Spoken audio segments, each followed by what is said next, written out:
What's good? What's good? Man, so can't tell you what it do. Be back at it again.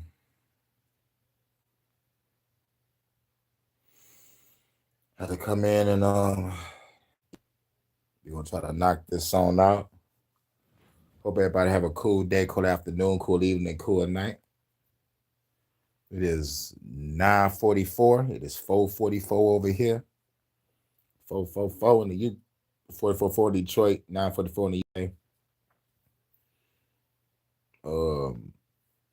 We about to talk about some Star Trek. Yep.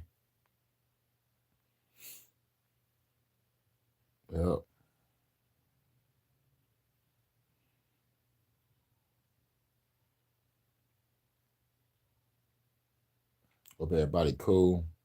Trillionaire war. Must becomes a trillionaire then Grok. Okay, that might be some news for tomorrow.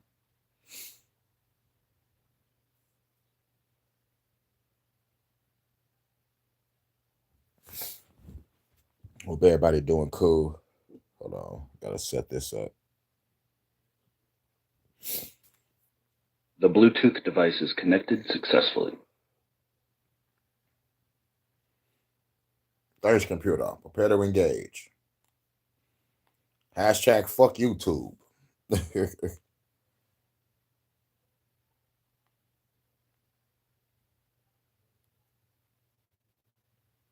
already know.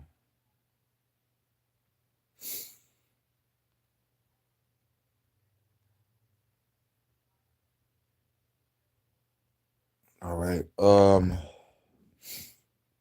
Fuck it. I'm about to play some music real quick.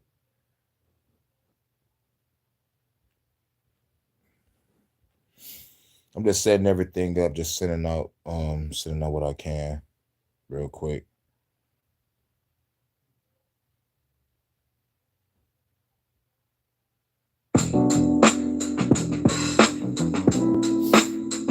My goddess. Hey baby. Much love, number one.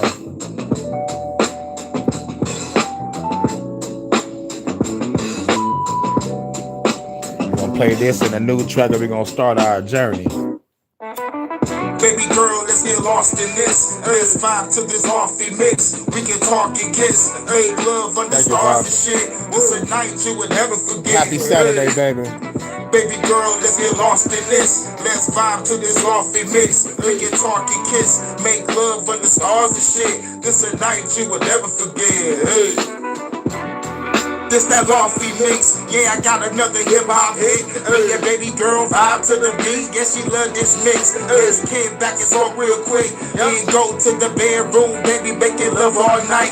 Get it up, she gon' rock it tonight. Put the key in her ignition, start the engine, yeah, I'm zooming tonight. Slow it down for the cruise, you like, hey, woo. Yeah, the mood is right. I know you wanna groove tonight, so let's move tonight. Hell no. Overseas in the Philippines, take a walk on the beach and feel the breeze. This what you got Walking gonna through happen. my mind and the feel the dreams. You my love, you my life, you my everything. One day, baby girl, you will get a ring. You, music, and the weed is all I need. Yeah. Baby girl, let's get lost in this. I hope you got the notification. Mix. We can talk and kiss. Make love under stars and shit. This a night you would never forget. Get the notification. Baby girl, let's get lost in this. Let's vibe to this lofty mix. We can talk and kiss. Make love under stars and shit. This a night you would never forget. Hey. This that cruise and music, baby girl, you the truth, and you so amusing, no confusion, girl loves me for real. Look me and my guys, tell me how you feel. Time to chill, chillin' behind the wheel. Took her to the back seat, now it's time for thrills. Cold thrusters, baby girl, love no notification again. Just go free, girl, it's time to flow. No other female can hold a candle to you. Just got the reservation, then it's dinner for two. These other females, they put me through loops. Only you. That's the real shit that I do. So we on the battlefield like Bonnie and Clyde. Me and you against the world, this a hell of a ride. We flying like stars, they singing the shine. Yeah, the love is in the air and they singing the signs. Baby girl, let's get lost in this. Let's vibe to this offy mix. We can talk and kiss. Hey, love under stars and shit. This a night you would never forget. Hey, baby girl, let's get lost in this. Let's vibe to this lofty mix. Lick and talk and kiss. Make love under stars and shit. This a night you will never forget. Hey.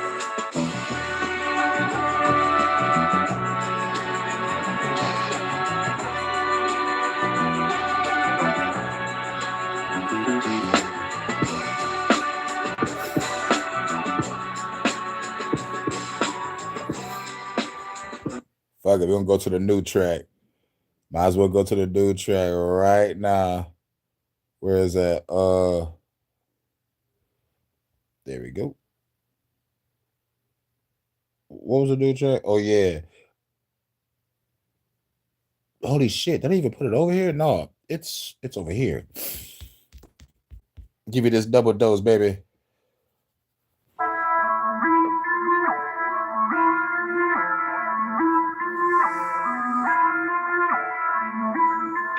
Satisfying Saturday love, baby.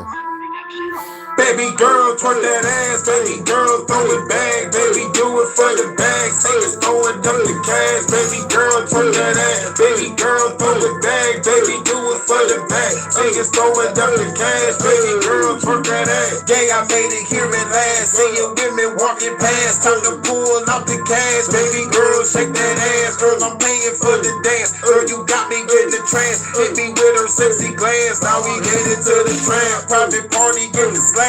All these bitches looking bad, about to give her from the back. Baby girl, give me that. Had to take it to my pad. Going all in that land. She was ready for the splash. Baby girl, twerk that ass. Baby girl, throw it back. Baby, do it for the bag. Niggas throwing up the cash. Baby girl, twerk that ass. Baby girl, throw it back. Baby, do it for the bag. Niggas throwing up the cash. Baby girl, twerk that ass. Now I'm fresh about the lab, about to get back to the bag. She was in the class, busy up, it's time to dash. On the E-way driving fast, about to go pick up a stash. Hit the rash from the back, gotta put it on the track. All the ladies on the floor, twerk that ass, drop it low. Baby, you know how it go. Baby girl, twerk that ass, while I'm throwing up the cash. Everybody have a blast, tell the girl to twerk it fast. Baby girl, twerk that ass. Baby girl, throw it back. Baby, do it for the bag. Niggas throwing up the cash. Baby girl, twerk that ass. Baby girl, throw it back, baby, do it for the back. Niggas throwing up the cash. Baby girl, twerk that ass. Baby girl, throw it back, baby, do it for the bag. Niggas throwing up the cash. Baby girl, twerk that ass. Baby girl, throw it back, baby, do it for the bag. Niggas throwing up the cash. Baby girl, twerk that ass.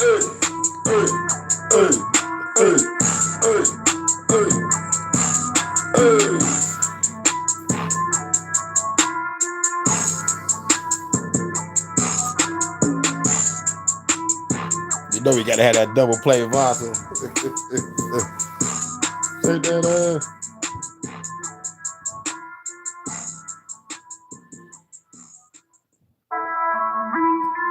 Double play.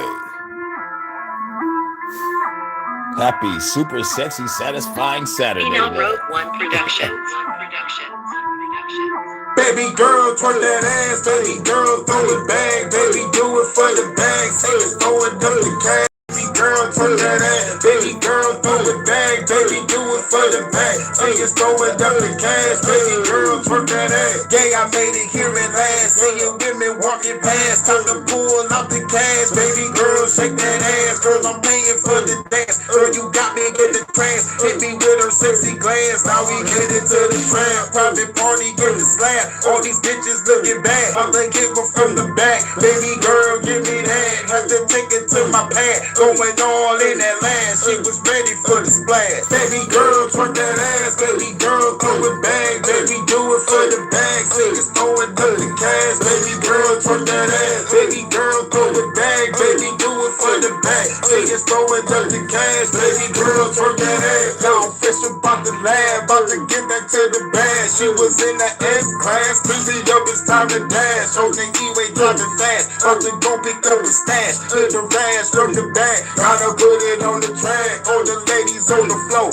twerk that ass, drop it low. Baby, you know how it go. Baby girl, girl twerk that ass while I'm throwing up the cash. Everybody have a blast. Tell the girl to twerk it fast. Baby girl twerk that ass. Baby girl throw it back. Baby do it for the bag. Niggas throwing up the cash. Baby girl twerk that ass. Baby girl throw it back. Baby do it for the bag. Niggas throwing up the cash. Baby girl twerk that ass. Baby girl throw it back. Baby do it for the bag. Niggas throwing up the cash. Baby girl twerk that ass. Baby girl throw it back. Baby do it for the bag. Niggas throwing up the cash. Baby girl twerk that ass.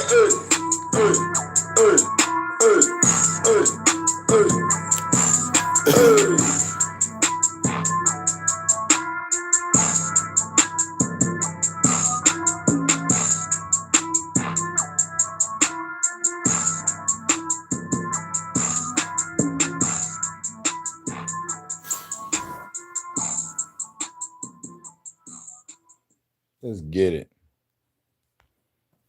Let's get it. No,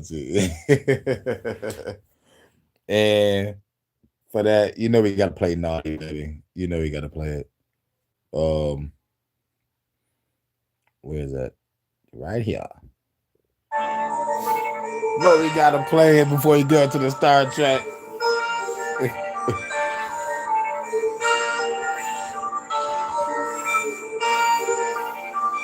Rogue One production.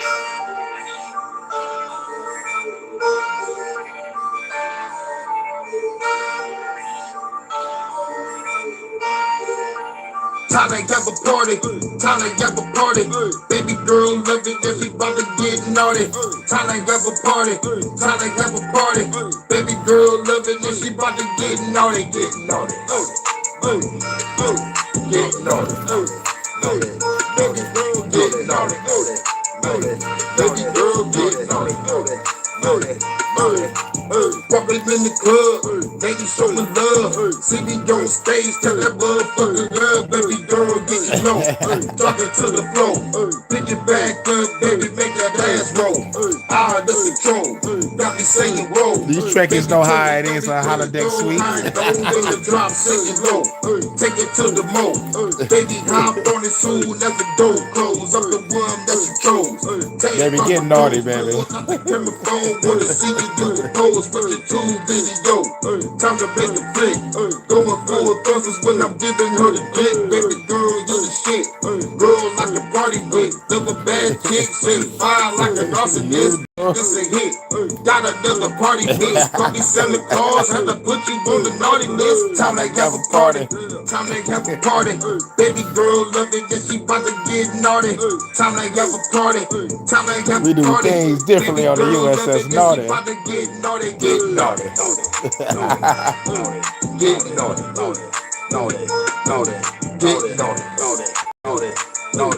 naughty, giving her the business, love it when I'm in it. Been her ass over, that's her favorite position. Give it to her raw, going in the beat. Fucking all night, we ain't about to go to sleep. Vibing to the beat, while I clap her cheeks. Baby girl skirting and she fucking up the sheets. She the beauty, I'm the beast. Eat her like a feast. Giddy up, baby. Pop, baby, let me get a piece. Detroit, that's the dog. Did it in the park, under the stars on the hood of a car.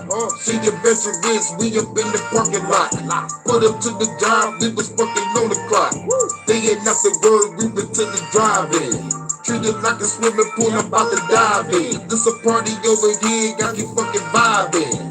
Grab a naughty girl, yeah, I'm about to slide in. Time to have a party, time to have a party. Baby girl love it and she about to get naughty. Time to have a party, time to have a party. Baby girl love it and she about to get naughty, get naughty, naughty, naughty, naughty, get naughty, naughty, naughty, naughty, get naughty, naughty, naughty, naughty, get naughty, naughty, naughty. Time to have a party, time to have a party. Baby girl love it and she about to get naughty. Time to have a party, time to have a party. Baby girl love it and she about to get naughty, get naughty, naughty, naughty, naughty, get naughty, naughty, naughty, naughty, get naughty, naughty, naughty, naughty, get naughty, naughty, naughty, naughty.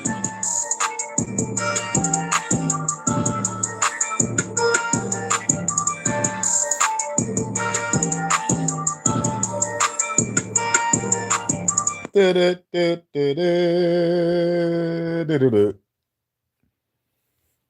about to talk about?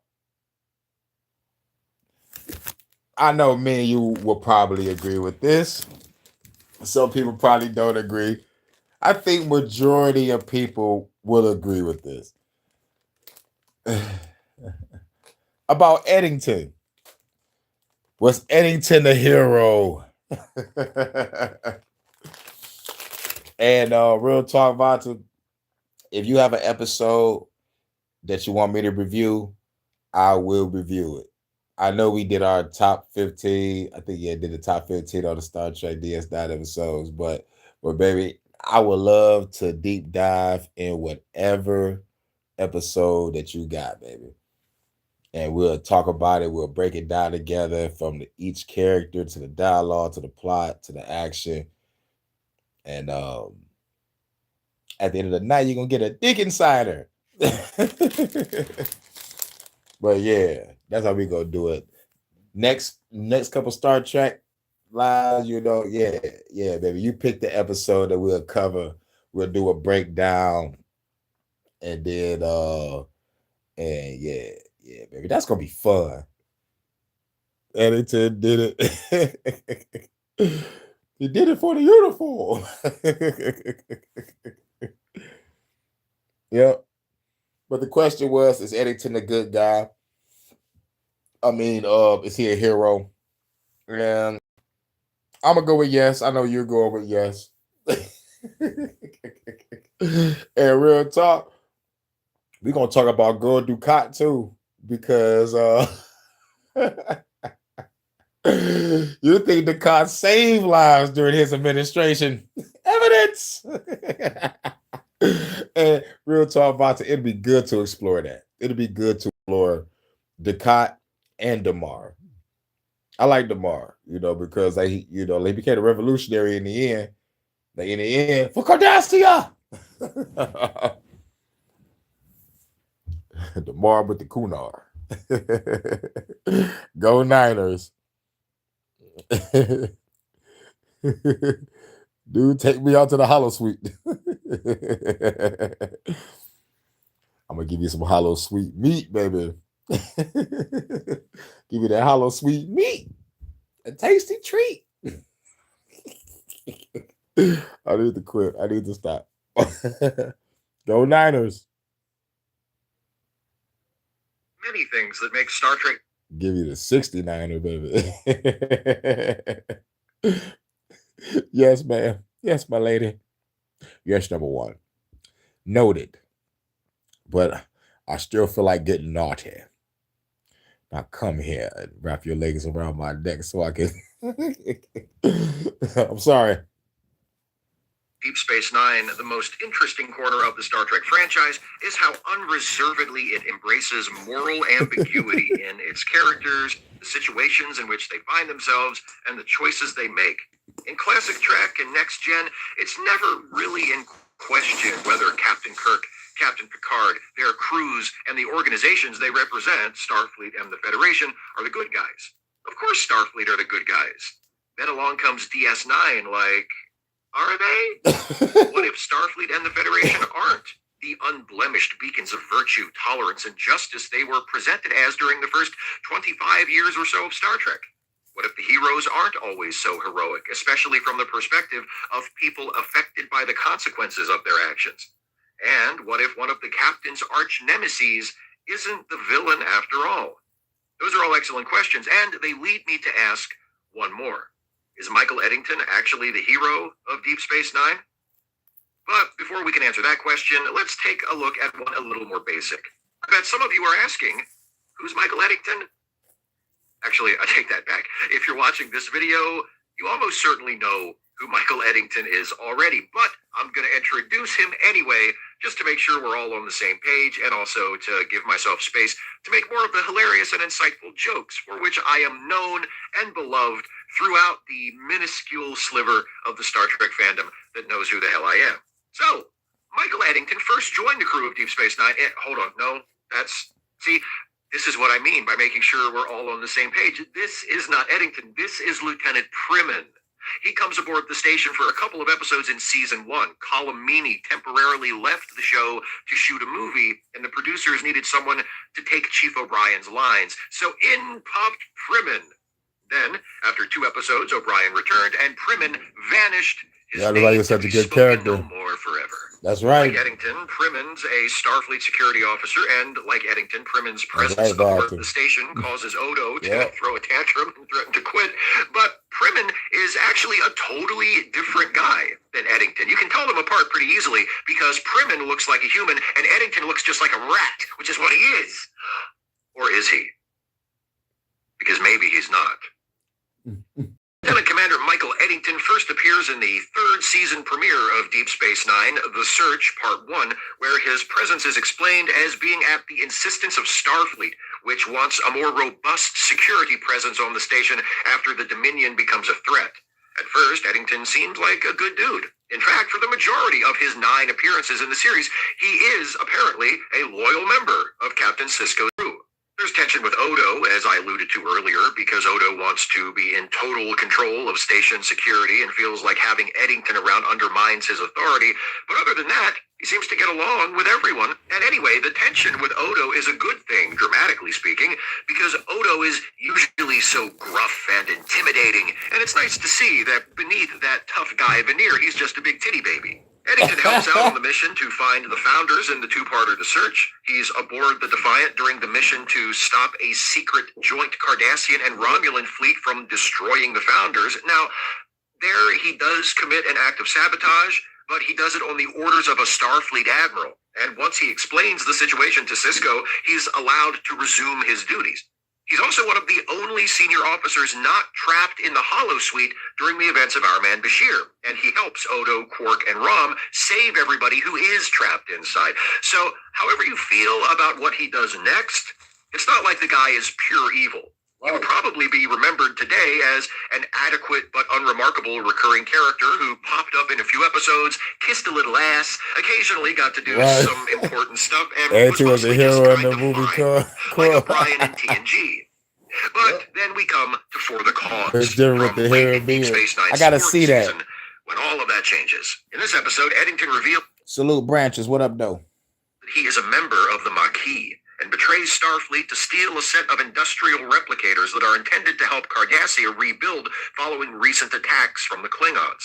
After he's made off with the replicators, he contacts Sisko to say, hey, maybe just leave us alone. All we did to the Federation was leave it, which I know really bothers you because everybody's supposed to want to join the Federation, but the Maquis is at war with the Cardassians. So if the Federation doesn't bother us, we won't bother you. Also, you're worse than the Borg. Sisko's like, I'm pretty sure you know my wife was killed by the Borg, so that feels like a cheap shot. Oh, shit, I wasn't even thinking about that. Dude, I am so sorry. Yeah. Look, it's pretty simple. You betrayed Starfleet, and you betrayed me. And for that, I will hunt you down and see you pay for your crimes, even if it takes the rest of my goddamn life. As long as you are free, this will never be over. So, anyway, I'm gonna go. No hard feelings about the Borg thing, though, right? Click. I guess maybe Eddington was hoping Sisko would just forget about the whole betrayed his uniform thing. But he doesn't. He really doesn't. Sisko stays on the hunt for Eddington, and he finally catches up to him about halfway through season 5 of Deep Space Nine in an episode entitled For the Uniform. Space Nine. In an episode entitled For the Uniform. Sisko visits a Maquis colony where he's supposed to meet an informant with info on Eddington's whereabouts.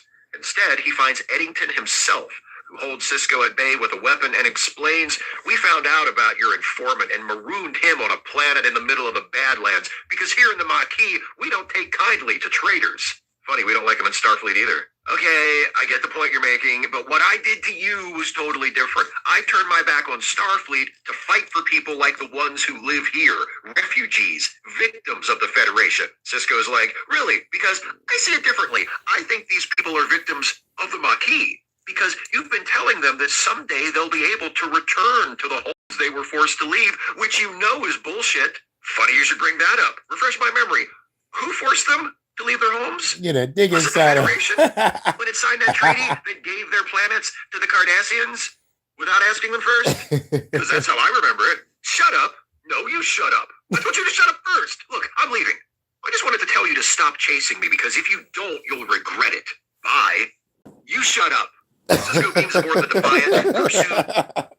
Defiant. This guy that's doing the review is hilarious. His name is Steve Sheaves or Steve Shives or Steve Shies, whatever the fuck. But yeah, I know his name is Steve. He do his channel is called Trek Reluctantly and Trek Actually. He got 2 channels. I think he got 3. But I think this guy is more accurate when it comes to doing reviews and covering everything. And sometimes he have a guest on it. And they talk for hours. So I know, like, if him and his partner, whether it's a male or a female, they talk hours about Trek. So if they talk about hours, I know we gonna be having a blast. It's like, no, you shut up. Yeah. Yo, that's exactly what happened. It's like a back and forth with fuck Eddington and Cisco. Oh yeah. Eddington's ship into the Badlands, but a virus Eddington secretly planted aboard the Defiant before he left Starfleet disables the ship. Eddington calls Cisco on the holo communicator and says, seriously, dude, this isn't personal for me. I could destroy the Defiant, but I'm not gonna. I'm not a killer. Just let it go. Cisco does not let it go. The Defiant is towed back to Deep Space Nine, and soon after comes word that Starfleet has assigned another captain to take over the search for Eddington. You're too close to this one, Cisco. You're off the case. Only it's the other captain, Sanders, commanding officer of the USS Malinche, who gives him the news, and he's not a jerk about it like that. He seems cool. Sanders returns to the Malinche and warps off to look for Eddington. Meanwhile, Cisco goes to the holo suite and does some work on the heavy bag, and by work, I mean, he kind of has a breakdown over being taken off the search for Eddington and how he wasn't able to see Eddington for... He was like, I never been taken off a case until now. His whole voice changed. It's like, I took him to the holo suite once. I took him, I had him for dinner. I took him to the holo suite. They never took me off a case until now. Okay, you win some, you lose some. Cisco was in that motherfucking bitch tripping. what he was, and just the whole Eddington thing. Can't say I blame him. He's like, you're too close to this. You're off the case, Cisco. You're too close to you're off the case.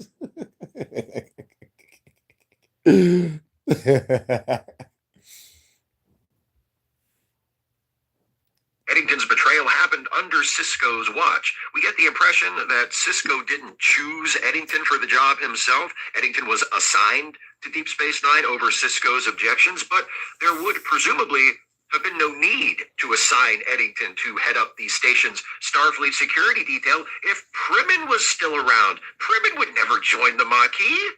He was a good boy. What happened to him? He took over O'Brien's role in the show, but he didn't take O'Brien's job on the station. He was security, O'Brien's chief of operations. There's no reason Primin couldn't have stuck around after O'Brien got back, unless Odo got fed up and had him killed. It's not inconceivable. Odo is gearing up for some big security operation, hoping to catch Quark red-handed doing some crimes in Cargo Bay 4. But when he gets there, he finds that Primin and his Starfleet security team have already found and seized Quark's contraband. Odo's like, A few hours later, Odo's standing on the upper level of the promenade, and Primin floats by one of the viewports. Odo acts like he doesn't notice, but once Primin's frozen Quark out of sight, he's like, and walks. Odo do not want to be upstaged by anyone. Odo wants to be the guy that hauls your ass in. But when Primin was handling that shit, it's like, the fuck? It was faster than me. Ain't that a bitch? I would have been happy. I'm like, shit, finally take the ease off of me. I don't got to whoop everybody's ass. I can just kick a little people ass today. That's cool. Hey, yo, Primin, you got one side of the promenade, I got the other. Great. Cool. But Odo want to be on it, you know. Way with that smirk on his face. Anyway, Dax is there in the Hollow Suite with Cisco too, and she's like, "Hey, Eddington's not your problem anymore." Then Kira calls him and says, I get it. It's still funny. They was going to promote Sanders to Colonel, but he chickened out. It's in the execution and it's in how you say it. It could be funny. It could be funny. It'd be. I want the Silent Corpse bar on it. Right, me too.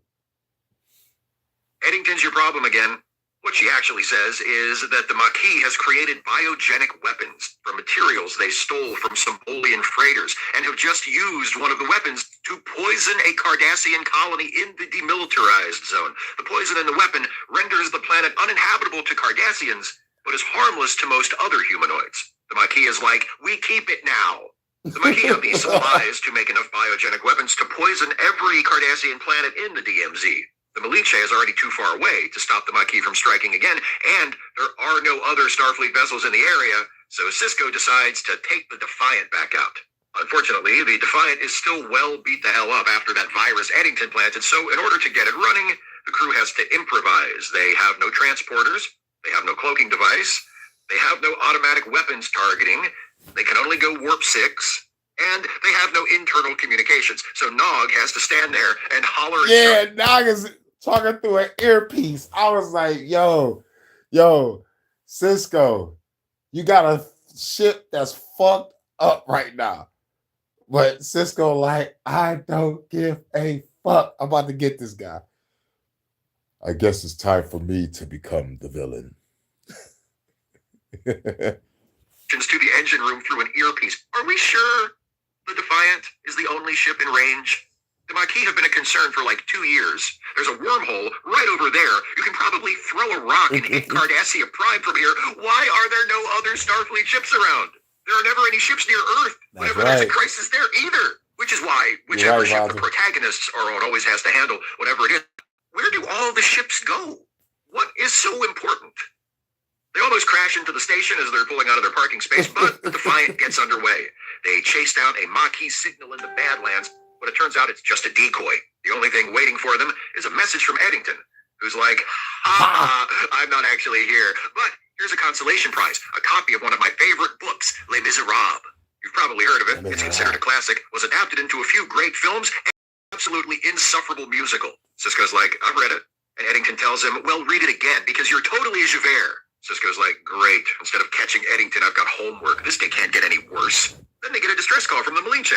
While the Defiant was in the Badlands on a wild goose chase, the Maquis attacked and disabled the Malinche. Fuck the Malinche up. During the fight, the Malinche intercepted a coded message being sent by the Maquis.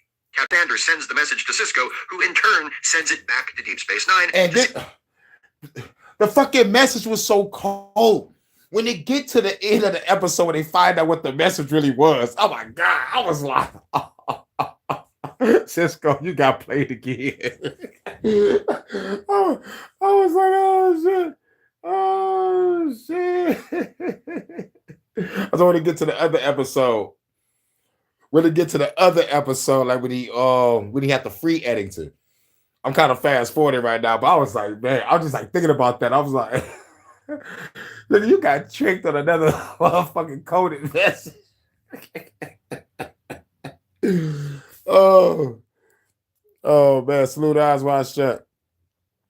Fuck YouTube. What's good? If Odo can decode it, since the Defiant's computers are still only able to run in safe mode.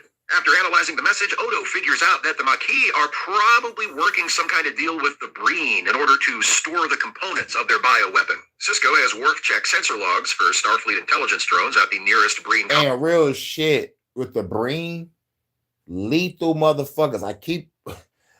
I could not stress this enough. When they called the Breen in to help out with the war, I was like, holy shit. But if the Maquis can talk to the Breen with no problem, there's actually some respect there somewhere. It gotta be some respect because the Breen is ruthless.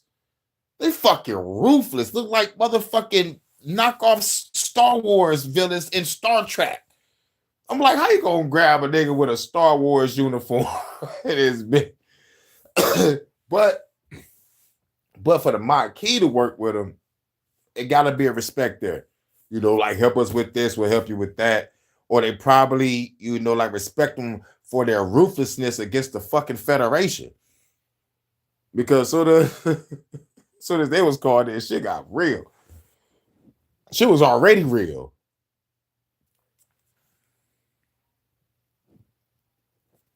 And they discover a Maquis ship has recently been there.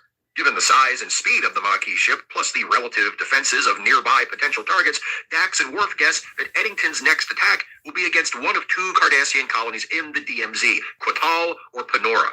Sisko guesses it'll be Quatal, so they head on over there, but they get there too late. The Maquis have already attacked the planet and poisoned its atmosphere. The Cardassian colonists are evacuating. Kira spots some Maquis ships still in the area, on one of which is Eddington, but he gets away. But why do they out here poisoning planets, though? you know. But so that Starfleet doing it's a problem. Yes, even the phone agrees.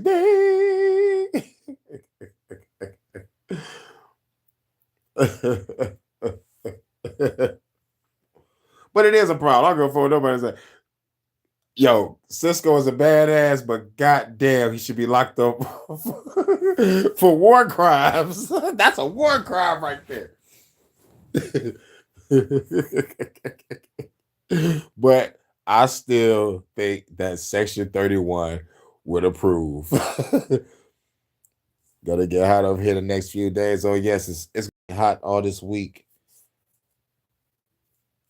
I need to look at the heat again because I need to make sure that I have my towel. After disabling one of the Cardassian transport ships, forcing the Defiant to stay behind and help them. Later, Sisko is reading Les Miserables when Dax walks in and says, "Hey, do you need someone to talk at and feed you prompting questions while you work out what you're going to do final act?" Sisko's like, "Yeah, please, have a seat." It's gonna get hot over there. It's already hot right now, baby. It's hot in Holodeck 3. With Dax playing Watson, Sisko reasons that Eddington views himself as Jean Valjean, the hero of Les Miserables, the man being unfairly persecuted by an overbearing and obsessive authority figure. And since Eddington sees himself as the hero, Sisko figures he can defeat Eddington by embracing his own role in Eddington's story as the villain. I guess it's time for me to become the villain. When Sisko had that look and he said those words, oh shit. Returns to the bridge and tells Worf to prepare a couple of torpedoes with an extra payload of trilithium. Then he orders Dax to set course for the nearest Maquis colony. Then he broadcasts a message to the Maquis announcing that in 1 hour he is going to attack that nearby Maquis colony with a trilithium weapon that will render the planet uninhabitable to humans, so they better start evacuating. The hour goes by. The Defiant is standing by above the planet. There's no Maquis activity. You forgot to mention for 50 years. Never forget that part. I'm gonna fuck up your planet. That bitch gonna be fucked up for 50 years. For 50 years. Sisko wasn't fucking playing. We gonna play that clip too, after this. No evacuation. Finally, with a minute to go until Sisko's deadline, they get a hollow zoom from Eddington. He's like, I'm calling this bluff, right?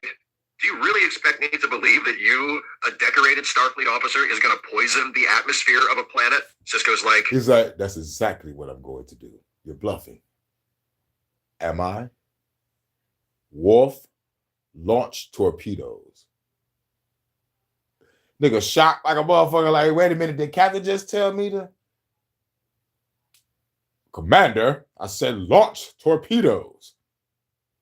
Aye, sir. Yeah, because that's what I'm going to do. Worf, fire the torpedoes. And Worf's like, what? You're getting dangerously close to a moral event horizon when you give Worf an order to fire torpedoes. And he's like, are you sure about this, boss? But Sisko says, fire the torpedoes. And Worf's like, well, he said it twice, so I guess it's okay. And fires the torpedoes. And Eddington is like, what? Sisko says, how do you like that? And I'm not done. I'm going to poison poison every Maquis colony in the DMZ. Because guess what? I'm gonna poison every Maquis colony in the DMZ. That's right. When you attack the Valenche, who's at the Maquis is a threat of the security of the Federation, and I'm going to eliminate that threat. But what about the motherfuckers hiding in the caves? They ain't done shit to you. You should have thought about that before you attacked the Federation starship. When the Maquis attacked the Malinche, a Starfleet vessel, you became a direct threat to the Federation. So I'm taking you out. You can't do that. What about the innocent people in those Maquis colonies? You shut up. You're forsaking your core values just to satisfy a personal vendetta against me. You betrayed your uniform. Actually, I can't do it justice. I'm going to need the real clip for this one. Your uniform. Actually, I can't do it justice. I'm going to need the real clip for this one. You betrayed your uniform. Oh, yeah. So Eddington's like, actually, can I get another one? You betrayed your uniform. Give him one more.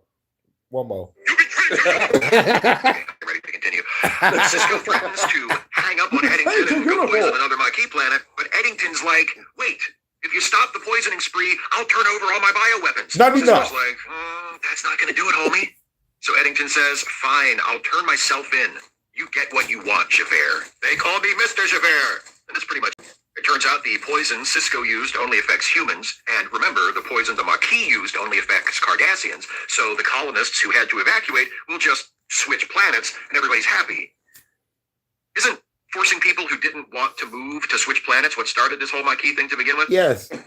Whatever. Eddington is in custody, and Dax does not seem bothered at all by the moral implications of what Cisco did in order to catch him. She just took part in a mission where they poisoned a planet and forced a mass evacuation of civilians in order to capture one guy. And her final statement on the matter is, sometimes I like it when the bad guy wins. I mean, one of her past hosts was a murderer, so that kind of tracks. Just because the dead guy. And her final statement on the matter is, sometimes I like it when the bad guy wins. I mean, one of her past hosts was a murderer, so that kind of tracks. Just because Dax has no problem whatsoever. Yeah, because Dax used to be a fucking murderer. Well, like not that form that she's in, but one of her past forms was a fucking murderer. Sometimes I love when the bad guys win. Yo, if it's a movie where it's bad guys versus bad guys, like the moral ambiguity is like fucking shot and you don't know who's who, like the show Sopranos, there's no good guys in that show at all. There's a show called Into the Badlands.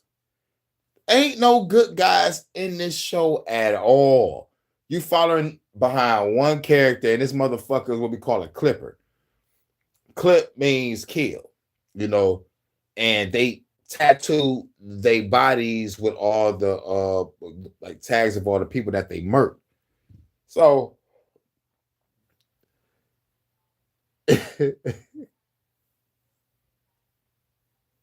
no good guys nowhere. But the star of the show, he becomes a good guy because he chooses to follow a peaceful path. That's when you start becoming a good guy. He got to defend his child and like defend his life and friend. I think he had a girl somewhere. I'm not really sure. I gotta watch it again. I know they had 3 seasons. First season, beautiful. Second season, expanded on the story, great. Third season, it completed the story, and you find out the truth about what happened to the world, and then it gets crazy. It's an all-out war at the end. Yeah. When the old Klingons came for Dax to help get revenge on the on the albino. Walking a fine line. It's like the Ferengi. All of them are bad if you hate capitalism. But in their culture, in their society, in their world, it's like, if I could say anybody was a good guy, it'd be Quark. Or Quark's brother. Rom. Yeah, Rom. he's too nice. If I could call somebody really truly good, it'll be Rom. And like, plus he was good enough to even have a wife, you know. So I was like, yeah, like, I give it to Rom, one of the greatest Ferengi when it comes to like a good person with a good heart. I give it to him. Cardassia, everybody in that bitch a bad guy, but the one that turns good, Damar. I got to give it to Damar. When it comes to the Romulans, I would probably say old girl. I forgot her name. Was it Seska? No. I think it was. But like it was a Romulan chick that you know that understood, because I think the fucking Romulans fucking hate everybody, especially humans. Yeah, Rom became Grand Nagas. So I got to give it to Rom. You know, like Rom become like the best of the Ferengi race, but Quark is a strong second. Quark is a strong second. Then I give it to Nod.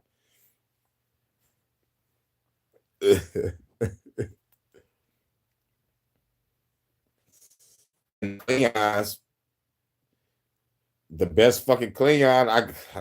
I gotta give it to Worf. Worf left the culture, became a Starfleet officer, have to deal with being around people, you know, the fucking interactions, controlling his wrath, controlling his anger, you know. So, you know, and then got with someone and actually had a fucking relationship. Like, yo. And Dax understand the Klingon shit, so you know the sex was fucking awesome. You know, Martok, best Klingon. I love General Martok. I'm not gonna lie. General Martok is the man. That one-eyed son of a bitch. And he's funny. Worf is funny, but he's not trying to be. Worf is serious as hell. But I'm laughing because like the moment he's going through, it was like, I was going to send you all heads as a gift. But it would have been what the fuck that nigga say? Like when he met back up with everybody, you know, everybody was like, it's good to see you. It was like, I was going to send all y'all the heads of my enemies, but the shit would have been something. What the fuck did he say? And like everybody bust out loud because they know how Worf is. You know, when they met back on Picard season 3. Passive aggressive. That's what he said. It was like, yeah, I was going to send y'all some heads of all my enemies, but that would have been passive aggressive. Like, what?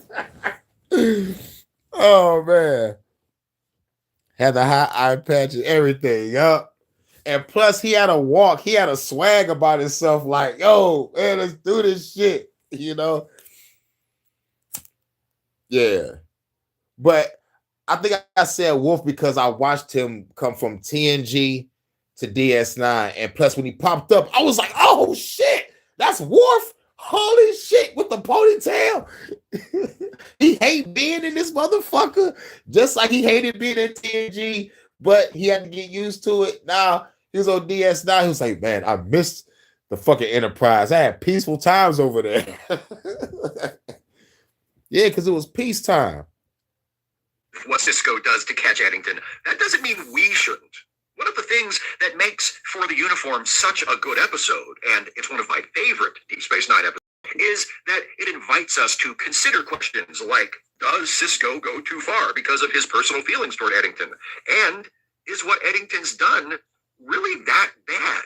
The episode makes it pretty clear that Sisko is extremely emotionally compromised when it comes to Eddington. He breaks down while hitting the heavy bag after Starfleet takes him off the case. And remember what he says. I worked with him every day, and I didn't see it. He's not a changeling. He's not a wormhole alien. He's just a man. And he beat me. Eddington, on the other hand, genuinely doesn't seem to take the conflict with Sisko personally. He seems a little full of himself, what with the "you're Javert and I'm Valjean" thing, but he doesn't seem motivated by a desire to get one over on Sisko. Right. He seems committed to the cause of the Maquis. But what about that cause? Eddington tells Sisko repeatedly that the Maquis' fight is with the Cardassians, not the Federation, and that seems to be the case mostly. But Eddington is very willing to attack Federation targets if it's. And for the uniform, not only does he use that planted virus to disable the Defiant, but he, or a Maquis team under his command at least, also attacks the USS Malinche.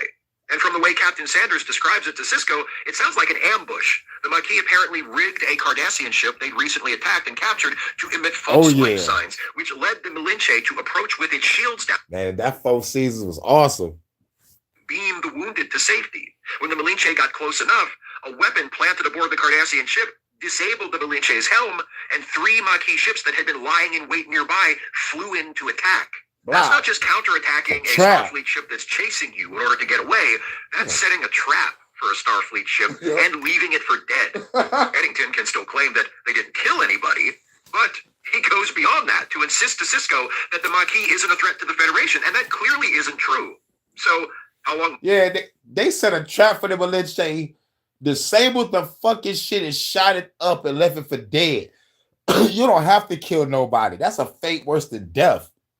Once the oxygen go out, they all gonna die. Once the oxygen go, it's over. Y'all better hope the communications go through. Oh yeah, the last communication it sounded like an ambush. So on our end, we think the Malinche just got fucked the fuck up to oblivion. But it's like, yo, we ain't killed nobody.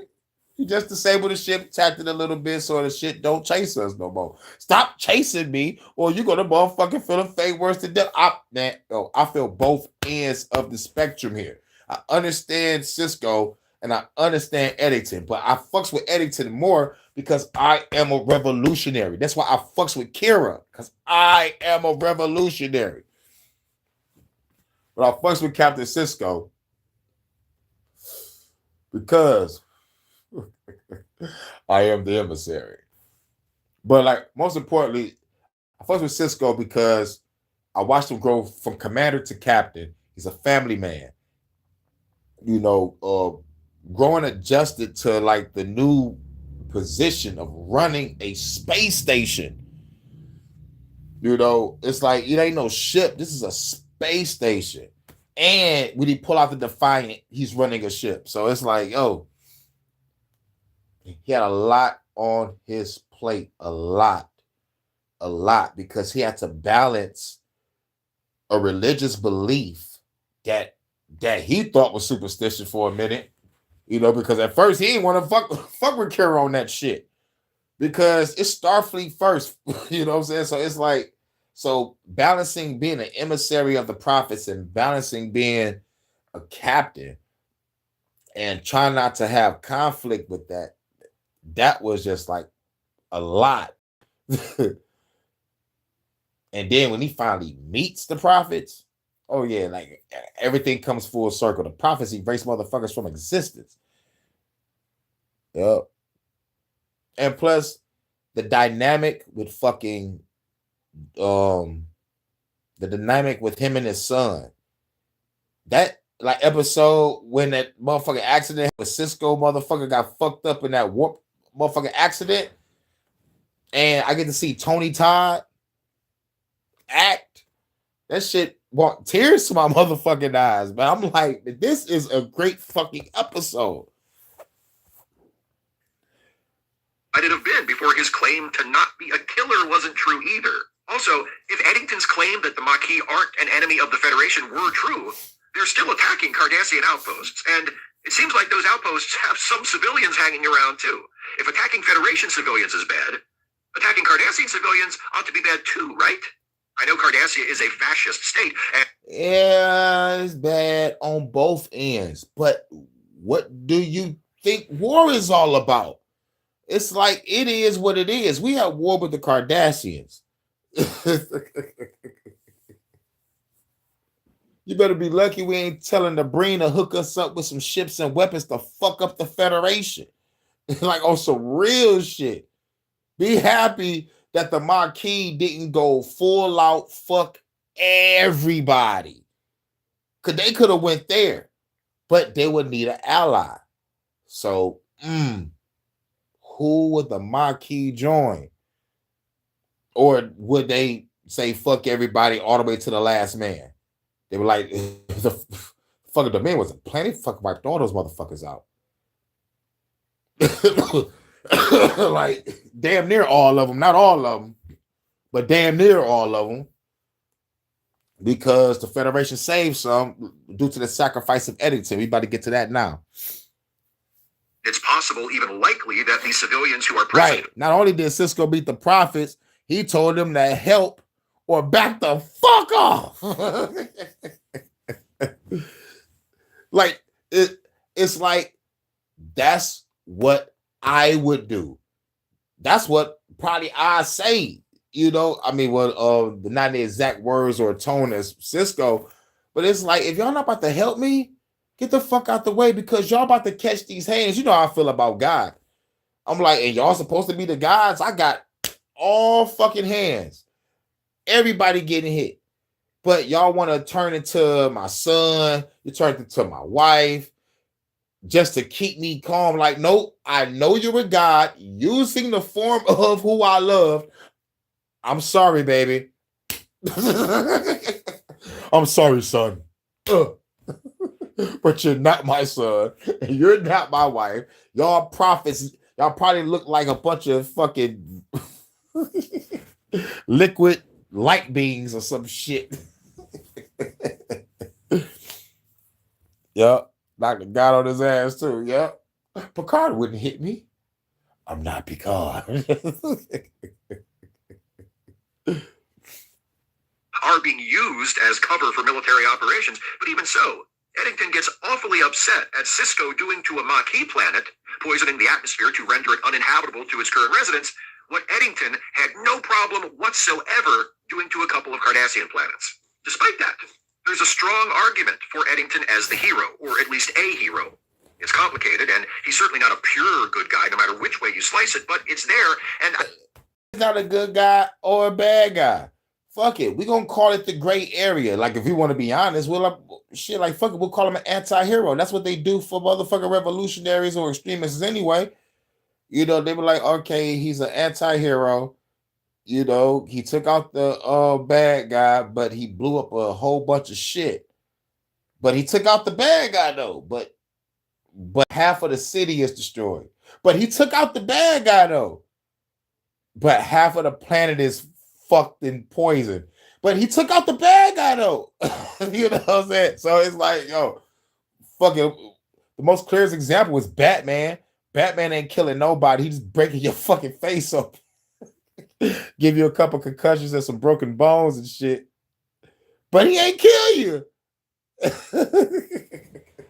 He rendered you useless. You ain't robbing no more banks. You ain't running away from no more police. Your legs are broken. Your arm is twisted. It's crazy. Warren Kane, I think you knew. Shouts out. I think the producers of the show want us to be able to see it and consider it. Presumably, Eddington sympathizes with the Maquis. Yeah. That's the same thing I think. I think the same shit. It's like the anti-hero do what the hero can't do. It's like the hero want to be like, I'm going to beat your ass and I'm going to take you to jail. The anti-hero be like, I'm going to beat your ass and possibly kill you and you're not going to jail. Matter of fact, I'm going to beat my ass. I'm going to beat your ass and kill you. It's like Daredevil Punisher type of dynamic. When they was on the rooftop having that crazy dialogue. Even the phone agrees. You know, or it's like there's another moral argument. But at the end of the day, the anti-hero needs to be there no matter what. It was like, shit, I forgot. It's like X-Force. I don't know what nobody say. Cyclops made a team of anti-heroes to do some dirty work. Wolverine, Deadpool, Domino, Phantom X, and I think maybe 2 or 3 other motherfuckers. About to go kill the son of Thanos. Nigga was a fucking child. Everybody in that bitch like, I can't kill no kid. I can't kill no... Phantom X was like, blam! All right, we out. Mission complete. Right. In fact, the two sides of a coin. Yeah, but the anti-hero. See, one coin is good, other coin is bad, but the anti-hero is when the coin lands on its edge. Because we gotta live on the edge when you're an anti-hero. Jumping off rooftops, aura farming on the way down and shit. Just on chill mode, like. And then you make it to the ground and walk like Celine from Underworld. I love when she jumped off that rooftop and just landed on her feet and just started walking. That's some fucking style points right there. And she was aura farming on the rooftop with the rain and shit, with the thunder. Yeah. But shouts out. You must be new. Never seen you before. Yep. For the same reason as other Starfleet officers who join their cause, because he sees them as representing a group of mistreated people who have no choice but to fight for what they consider rightfully theirs. In his earlier appearances, we see that Eddington is a dedicated member of Starfleet, who cares about his career, but who also has grown attached to his coworkers on Deep Space Nine. He's willing to walk away from all of that to fight with the Maquis. Sisko is angry at Eddington for betraying his oath to Starfleet, but it's not as if doing so didn't cost Eddington anything. It cost him a lot. His career, his way of life. But he chose to pay that price in order to do what he felt was right. He made a difficult choice, a choice that demanded personal sacrifice. And he made it because he wanted to help others. That sounds like a hero to me. Yep. The producers of Deep Space Nine obviously thought there was some hero in him because they let... But if they take anti-hero out there crazy and there's just two sides of the coin, good and bad, then weighing putting Eddington through the litmus test, Eddington passed. He's the hero. Eddington straight up passes. But Sisko had to become a villain how many times in fucking DS9? Going after Eddington, that was some just bad shit. He poisoned the whole planet. And fucking with Garrick. All it took was the death of one Romulan senator, one criminal, and the self-respect of one Starfleet officer. Sisko. Woo. Yeah.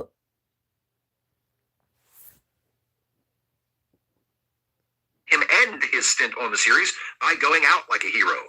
That happens in the 5th season episode, Blaze of Glory. This episode takes place after the Dominion has mostly wiped out the Maquis. General Martok informs Sisko that he has learned a small group of surviving Maquis have launched missiles against Cardassia. The missiles are cloaked and estimated to hit their targets in less than 2 weeks. Sisko fears that if missiles launched by humans strike Cardassia, it will trigger all-out war with the Dominion, which hasn't happened yet. So, Sisko yanks Eddington out of prison, hoping he can help locate the cloaked missiles before they reach their destination. Eddington doesn't want to help. At first, he tells Sisko, "You didn't care when the Dominion slaughtered the Maquis, and I don't care what happens to you now." Besides, he adds, the missiles are undetectable, so there's nothing he can do to help anyway. That's not good enough for Sisko, who takes Eddington with him aboard a runabout and heads for the Badlands. Along the way, Eddington repeats his assertion that the Maquis were not a threat to the Federation, only the Cardassians. And Sisko's like, "Well, you're right about that. You were such a threat to the Cardassians that they joined the Dominion. Nice job, dipshit." Shut up. You shut up. After Sisko forces Eddington to help them escape. I would have been like, no, fuck that, Sisko.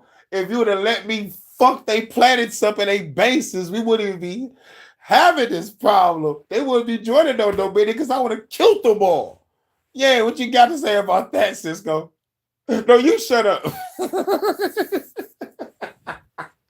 All the back and forth shit. But it's a great episode because this is the episode he sacrificed himself. Blaze of Glory. From some Jem'Hadar in order to prove that Eddington's whatever, I don't care, attitude was a facade. Eddington agrees to take Sisko to the launch site of the missiles. From there, hopefully, the missiles can be deactivated before they hit their targets. Eddington flies the runabout to Athos 4, the former Maquis outpost where the missiles had been launched. They find Jem'Hadar soldiers already there. After fighting their way past them, they also start to encounter the bodies of dead Maquis, people Eddington knew. That doesn't exactly make Eddington's day. He is into a bout of regret and self-pity, saying, it wasn't supposed to go down like this. We were winning our fight against Cardassia. We were going to declare our independence. We would have had a cool... I'd have been like, nigga, we was winning our fight with Cardassia until your bitch ass kept chasing me. I'd be like, fuck you, Cisco. I'm like, bitch, you attacked the Malinche. Man, fuck you, Cisco. No, you shut up. Or like, the Kardashians would have never joined the mini if you would have let me kill those motherfuckers. If you keep killing those motherfuckers, you're gonna motherfucking keep on triggering a war. Bitch, you already in a fucking war. You created another war, bitch. You said, do not fuck with us. Stop chasing me. No, you shut up. It would have been funny if the episode went like that. That shit would have been hilarious. Coming from those two in they acting form. Oh man, that would have been funny. That would have been so fucking funny. Flag and a 3-day weekend every week, then it would have been illegal for dentists not to give kids lollipops at the end of appointments. As soon as we got dentists, Cisco's like, dude, pull it together. Let's stop those missiles first, and then you can cry like Odo when he thought you were taking his job, okay? They fight their way past some more Jem'Hadar, then get to a room where a group of Maquis survivors have barricaded. Oh yeah, Odo did thought Eddington was gonna take his job. Themselves. One of them, Rebecca, is the person who sent the message that Martok intercepted that set this whole wacky missile chase into motion. Rebecca is also Eddington's... Yeah, Martok caught the motherfucking shit and got... and Martok sent the shit back to Cisco. So like all this, oh my fucking God. When that motherfucker found out what the fuck the message really was. Oh man. Cisco had to hit him. He wanted to hit that nigga for the longest any fucking way. He wanted to be like, everybody leave the room. Eddington, I've been waiting a long time for this. Huh. He been wanting to hit that motherfucker. He just needed a good reason to. And this was a good reason. Bitch, you played me again. Life. Eddington's like, all right, everybody, let's go. We've got to run about and... Wait a minute. Hold on. This might be the same person they keep on saying, show your face. I don't know. Got to remember my last live. But welcome aboard. Salute, salute. I got my eye on everybody. As a matter of fact, y'all should keep an eye on yourselves because YouTube is cracking down on faceless channels and motherfuckers with no content. It's like they don't give a fuck no more. They're going after every fucking body. It's like, yo. Motherfuckers just come to this bitch on incognito mode and watch shit. Like, fuck it, to avoid losing this shit. Hashtag fuck YouTube. It is what it is. We're all getting out of here. Cisco's like, what about the missiles? And Rebecca says, yeah, we kind of made that part You up. lied about There were that. never any missiles. It turns out the message about the missiles was just code to let Eddington know that some Maquis survivors had made it here to their fallback position and were in need of rescue. Eddington took advantage of the fake missile crisis to get out of jail and come get his people. Cisco's like, I can't believe you, Eddington, of all people, would work with me under false pretenses. But Eddington's like, hey, look on the bright side. No missiles means no Dominion counterstrike, no war, at least not until next season. And Cisco says, yeah, you're right. I should look on the bright side. Hey, I know what'll cheer me up. Punch you in face. They make a move for the runabout, but encounter more Jem'Hadar on the way. Eddington and Cisco stay behind so the rest of the group can get away, and Eddington is shot. He insists that Cisco leave him behind and get Rebecca and the others to safety. Cisco's like, there's no way I'm just leaving you here. And Eddington says, just go, I'll only slow you down. And Cisco's like, good point, bye. Cisco, Rebecca escape. Eddington remains behind, makes a hopeless last stand against the Jem'Hadar, and goes down Scarface style. I take your disruptor bursts! I take your disruptor bursts! Later, on Deep Space Nine, Dax says, well, he was a dude, but he definitely... I wanted to beat this motherfucker ass for making me laugh like that. I was like, oh, hell no. I take a disruptive bus. I'm like, why you gotta do that nigga like that, Steve? But he did go on Scarface style. I take your disruptive bus.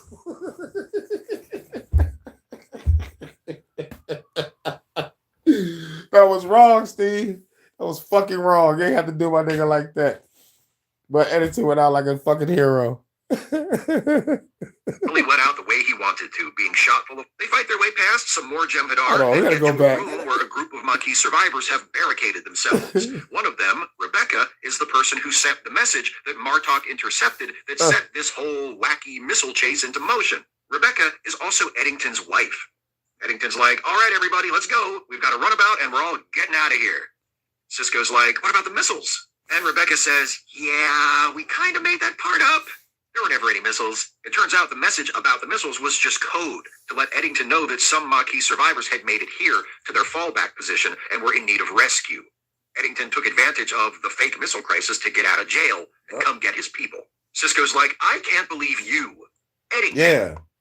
But even if it wasn't for the people, it could have been just for his wife. I'm about to use this plan to go get my girl and make sure she's safe.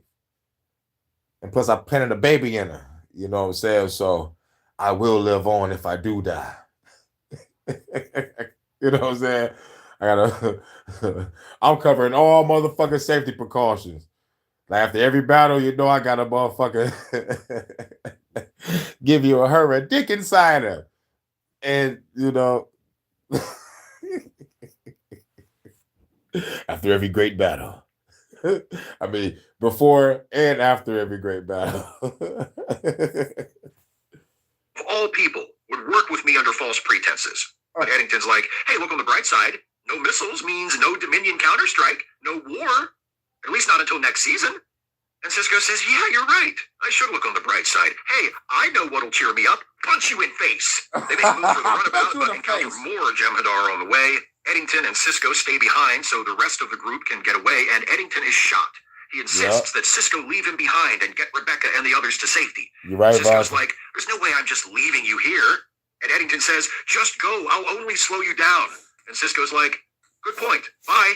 Sisko, Rebecca, and the others escape. Eddington remains behind, makes a hopeless last stand against the Jem'Hadar, and goes down Scarface style. I take a disruptor burst! I take a disruptor burst! Later, back on Deep Space Nine, Dax says, well, he was a complicated dude, but he definitely went out the way he wanted to, being shot full of holes by merciless lizard men. And Sisko says, you know, I called him a traitor, but actually he might have been the most loyal person I've ever known. To the very end. Right to the end, he was a Maquis. Does that mean you feel bad for hunting him down like a rabid dog and poisoning an entire planet in order to capture him? Nah. Good, because that was dope. He dies a hero's death, but is Eddington a hero? I think I agree with both Dax and Sisko. He's complicated, but ultimately, he's loyal. And look who he's loyal to at the very end. Yes, he's loyal to the Maquis. He's loyal to the cause, but the cause is lost. And the Maquis... Yeah, but without the Maquis, without the cause, it'll be love. Like putting all the other shit aside, I'm going back for my girl. Like what? You know, she ain't about to be stranded. You know what I'm saying? She ain't about to be stranded, having to deal with a whole bunch of emotions and shit. No. Let me go save my baby. But I like the Rebecca, you know, like she had that look in her eye. I like the casting director that chose her. I'm like, yeah, if you're the wife of Eddington as a dog-ass revolutionary, you gotta be a dog-ass revolutionary too. You know.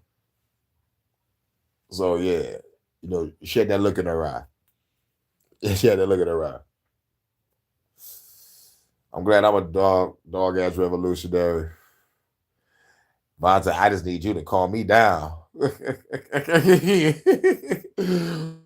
With your sweetness and love and radiance, you can just walk in the room and I'd be like, yeah, I feel better. Your aura, just goddess aura right there, baby. Just should have called episode 4 that ass. for all practical purposes, no longer exists. But Eddington No, that's funny. That's fucking funny. Because Cisco was coming for that motherfucker. risks his life and ultimately gives his life in Blades of Glory, he does it for his wife and his comrades. He puts himself on the line and pays the ultimate price to help people he cares about, which I do believe is the reason he joined the Maquis in the first place. Is his cause as pure and just as he thinks it is? No. Is he a little full of himself? Does he have delusions of grandeur? Sure. Is he a hero? Yeah, I think he is. A very flawed, complicated hero whose actions compel us to question the assumed goodness and moral superiority of Starfleet and the Federation, which makes him kind of a perfect hero for Deep Space Nine. But back to that cause for which Eddington turns his back on Starfleet and ultimately gives his life. You may have noticed that I didn't really examine that cause too deeply. That's because this video is only the first of a two-part series about the Maquis. This won the patron and member poll to be this month's regulation Trek Actually topic. But I think I It just so covered the happens other Maquis that I also received episode. a commission from Keith Yeah. Rautenberg to make a video Well, I about whether covered or not the Maquis were justified in their actions. So this time was about Eddington. Yeah, I covered that episode of the Was Maquis Justified. Like, I think I did. Because I remember talking about the Maquis comes back from the 1940s. It was some shit that happened with the Nazis and shit. And the Maquis was the good guys. Yep, I know I covered it. Next time is about the Maquis as a whole. Their motives, their actions, their cause. Okay, cool. Yep, that's it. There's nothing else. You just talk about the Maquis and he's going off into thank y'all for listening and all that shit. But yep, it's that Star Trek Live, Vonta. You already know. I said I was gonna do it when I got off. Now it's 6 o'clock. The sun is out. Holy shit. Time me to lay down. So probably get about 3 or 4 hours. Wake up, get fresh, and probably go live again. We'll see how the game go. But this was a fun Star Trek Live. But yeah, Vonta, whatever episode you want me to cover or review, we're gonna have a date on that. We're gonna have some fun. And I know it's a lot of episodes you love, a lot of episodes I love. I think we covered it on my top 15 Star Trek episodes. So yeah. I can't wait to see what you give me so I can go look for it, watch it, listen to. I think this guy, Steve, I think he covered every episode all season. So whatever episode you say, I think he got it. But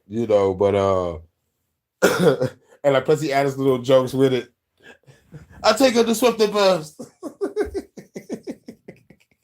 They shot Eddington ass up, man. I was heated. Yeah. Make sure you get a good rest. I am. Don't let me relieve you of duty. Okay, baby. I forgot. Yep, I forgot you can run my ship whenever I'm feeling low. Thank you, baby. I'm gonna give me some rest. Made sure I came in and I ate and I went straight to the live, and now it's time to get some rest. I'll be up like 3 or 4 hours. Who knows? Probably 4 or 5, 6, 7, 8, 9, 10. 9. It all depends. 5 hours, I'll be up around 11. Start the live around 12. Hopefully I don't go through no bullshit. So what's popping tonight? I did wanted to do that other shit about the other shit, but I was like, no, fuck it. I'm gonna make this about Star Trek and I'm gonna do the other shit for the news. So I can already have a clip ready. So I'm like, bet it up. Yeah. Love to you, my number one. I love you, baby. And it's good to see you back. I'm glad you back. Hashtag fuck YouTube for getting rid of your channel and fucking with your comments and all this shit. deleting people comments, hiding comment threads. You know, it's bullshit. But I'm glad you in good spirits because that's gonna keep me in good spirit. I could be about to blow up a fucking universe. You'd be like, wait a minute, don't blow up the universe yet.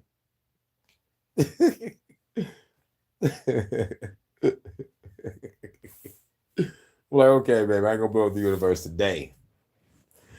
I'll blow it up tomorrow. I'll blow it up tomorrow for you, baby. Fuck you too, baby. That's right. And everybody have a cool day, cool afternoon, cool evening, cool night. It's 11 o'clock over there in the UK, so I think you might probably get a coffee or probably make you some lunch or probably do some little cleaning. Probably. I know it's early. You know, get a coffee, get a brunch. Yeah, not brunch sound cool. I like a brunch. Yeah, we're gonna get some. We'll get us a brunch and a coffee. I want a sausage, egg, and biscuit burrito, and a cup of nice coffee. And she will have her coffee.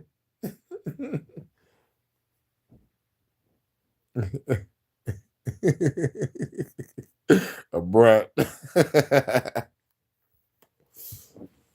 Take a brunch. But yeah, man. It's been a cool night. And plus I had to do this live and make sure everything's straight. Make sure you mod it up perfectly. Make sure the comments wasn't messed up. You know, that's why I went live earlier, you know, just to make sure that everything was straight on your end, you know. So that was like a little test. But it was pretty cool. Now I made you a mod on the second channel too, so whenever we do our thing, you can be able to be cool. And anything else? I'll probably work on some music probably later, because I know I got to get some rest, wake up, get fresh, do another live, like, you know, because I got one thing, but there might be more things on the flow. But like, if not, I'll just probably get what I can. But like you said, about to go with the flow and make sure I get my rest. That's what I need to do. Is I got 10 days straight, so I need to get my rest and, you know, focused on that, because like you said before, you ain't going nowhere. You're always gonna be here. The fans gonna still be here. You know, just get my rest. You know, so that's what I'm gonna do. So first you get your coffee, then we getting naughty. Yep. Breakfast, reading, lunch. I like that. Breakfast, reading, lunch, brunch. That's how it is.